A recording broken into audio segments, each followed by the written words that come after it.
लग्नाचे दागिने म्हणजे श्रीमंत पेशवाई दागिने, नाशिकचे सुप्रसिद्ध सराफ मयूर अलंकार सराफ। ताज्या बातम्यांसाठी नाशिक न्यूजच्या YouTube चॅनलला सबस्क्राइब करा आणि बेल आयकॉनला प्रेस करा।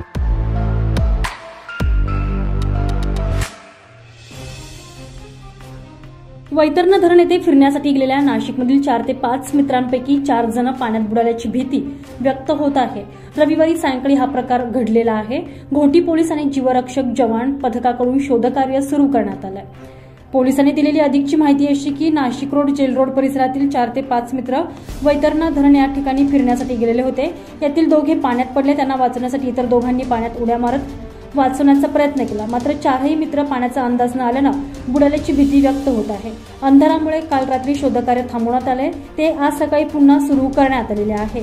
अद्यापपर्यंत या चौघांचाही शोध लागलेला नाही। दरम्यान पावसाळ्यात वर्षा विहाराचा आनंद घेण्यासाठी अनेक मुलं तरुण जीव धोक्यात घालून धाडस करतात, मात्र लाईफ जॅकेट असेल तरच खोल पाण्यात जाण्याचे धाडस करावे असे आवाहन प्रशासनाने केलेले आहे।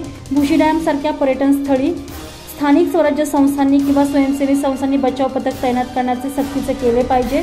अन्सारी कुटुंबांना वेळीच मदत मिळाली असती तर ते बचावले असते, अशी सुद्धा प्रतिक्रिया व्यक्त केली जात आहे।